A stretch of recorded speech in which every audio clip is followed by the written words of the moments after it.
जय माता दी दोस्तों, आप सभी को आने वाले शारदीय नवरात्रे की बहुत बहुत शुभकामनाएं।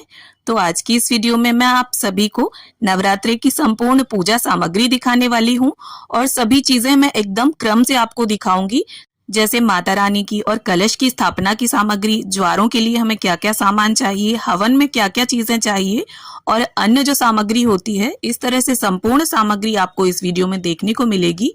तो चलिए अब हम पूजा की सामग्री देख लेते हैं। तो सबसे पहले तो देखिए हमें इस प्रकार से चौकी चाहिए होगी और अगर आप भव्य रूप में स्थापना करते हैं माता रानी की तो आपको 2-3 चौकी या पटे चाहिए होंगे और उन चौकी या पटों पर बिछाने के लिए हमें वस्त्र चाहिए होंगे।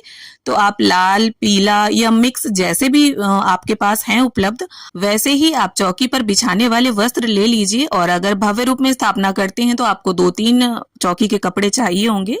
इसके बाद हमें माता रानी की फोटो या मूर्ति चाहिए होगी। आपके पास जो भी हो, फोटो या मूर्ति दोनों में से कुछ भी ले सकते हैं। अब इसके साथ ही देखिए हर पूजन में प्रथम पूज्य गणपति जी की स्थापना अनिवार्य होती है। तो आप गणपति जी की मूर्ति ले सकते हैं या आप गणपति जी को सुपारी के रूप में भी विद्यमान कर सकते हैं। अब देखिए कलश स्थापना के लिए या तो आप मिट्टी का कलश ले लें या पीतल या तांबे का कलश भी ले सकते हैं। इन तीनों में से जो भी आपके पास हो आप कलश स्थापना के लिए उसका प्रयोग कर सकते हैं। और अगर मिट्टी का कलश ले रहे हैं तो मिट्टी का ही ढक्कन लें और धातु का कलश ले रहे हैं तो धातु का ढक्कन लें। अब इसके साथ ही देखिए कलश में सजाने के लिए हमें कुछ आम के पत्ते चाहिए होंगे। अगर आपको आम के पत्ते ना मिले तो आप अशोक के पत्ते भी प्रयोग कर सकते हैं। और कलश के ऊपर रखने के लिए हमें एक जटा वाला पानी वाला नारियल चाहिए होगा। कलश के अंदर डालने के लिए गंगा जल, सुपारी, हल्दी की गांठ, सिक्का, ये वस्तुएं चाहिए होंगी।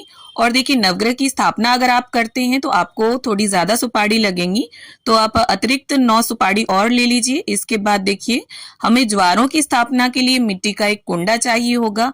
थोड़ी मिट्टी चाहिए होगी, तो मिट्टी आप किसी भी साफ सुथरी पवित्र जगह की मिट्टी ले सकते हैं। किसी भी गमले की मिट्टी भी आप ले सकते हैं, या अगर आपके पास किसी नदी की रेत हो तो आप उसमें भी ज्वारे बो सकते हैं। और इसके साथ ही हमें ज्वारे बोने के लिए जौ चाहिए होंगे। अगर आपके यहाँ गेहूं बोए जाते हैं तो आप साथ में गेहूं भी ले लें और सभी चीजों को पहले ही साफ करके रख लें। अब देखिए अगर आप अखंड ज्योत की स्थापना करते हैं तो आपको एक बड़ा सा दिया चाहिए होगा। और अगर इस तरह से पीतल का दिया ना हो तो मिट्टी का भी बड़ा दिया ले सकते हैं। साथ में आरती के लिए एक छोटा दीपक चाहिए होगा। दोनों तरह की आपको बातियां चाहिए होंगी, गोल, लंबी। इसके साथ ही दीपक में डालने के लिए हमें घी चाहिए होगा। अगर आपके पास घी की व्यवस्था ना हो तो आप दीपक में देखिए तिल का तेल भी डाल सकते हैं। अब इसके साथ ही देखिए हमें थोड़े से अक्षत चाहिए होंगे। और ध्यान रखिए आप चावल जो है वो बिल्कुल भी टूटे नहीं होने चाहिए। और साथ ही देखिए लाल चंदन, अष्टगंध चंदन, ये वस्तुएं हम रख लेंगे। रोली ले लेंगे तो आप रोली, कुमकुम कुछ भी ले सकते हैं। और साथ ही जनेऊ ले लिया है मैंने, कलावा रख लिया है और धूप बत्ती भी हम थोड़ी ज्यादा ही रख लेंगे। देखिए 9 दिनों का पूजन होता है तो सभी सामग्री हमें उसी हिसाब से चाहिए होगी। अब यहाँ पर इत्र ले लिया है मैंने, तो मैंने यहाँ पर बड़ी बोतल ली है, आप चाहें तो छोटी भी ले सकते हैं। कपूर रख लेंगे, माचिस रख लेंगे और हमें देखिए लौंग ज्यादा चाहिए होंगी, तो लौंग आप पहले ही देख कर रख लें, सभी में फूल होने चाहिए। साथ ही इलायची के कुछ पैकेट ले लेंगे।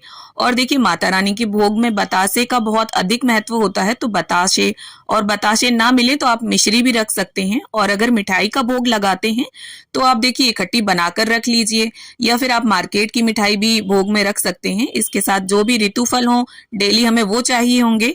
और पंचमेवा भी आप पहले ही मिक्स करके रख लें, जिससे आपको देखिए पूजन में आसानी रहे। और इसके साथ ही देखिए हमें एक चुनरी चाहिए होगी, ये हमें नारियल में लपेटने के लिए चाहिए होगी। और देखिए नवरात्रि के समय आसानी से मिल जाती है, और ना मिले तो आप कलावा भी लपेट सकते हैं। और माता रानी को अर्पित करने के लिए कुछ चुनरियां ले लेंगे हम। तो देखिए मार्केट में भारी, हल्की, हर तरह की चुनरियां मिल जाती हैं।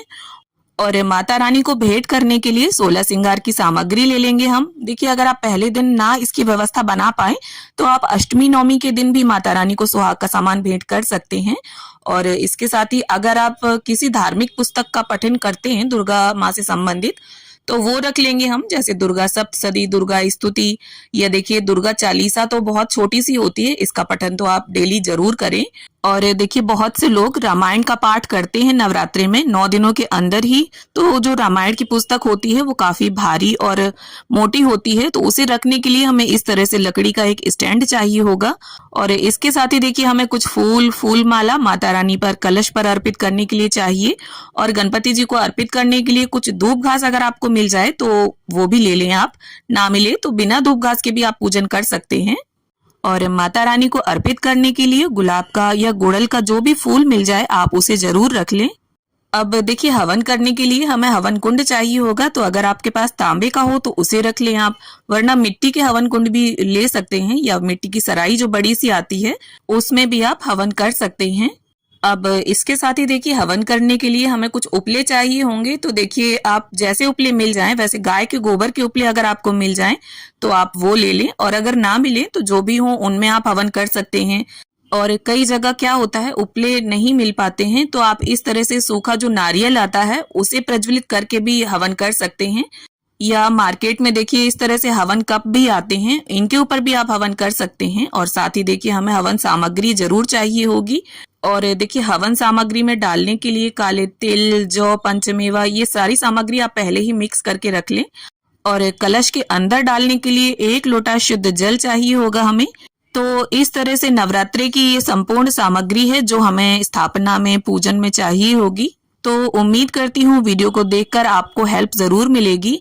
वीडियो अगर थोड़ी भी पसंद आई हो तो प्लीज वीडियो को लाइक करें, शेयर करें और मेरे साथ जुड़े रहने के लिए चैनल को सब्सक्राइब जरूर कर लें। तो मिलती हूँ आप सभी से एक नए वीडियो के साथ, तब तक के लिए जय माता दी।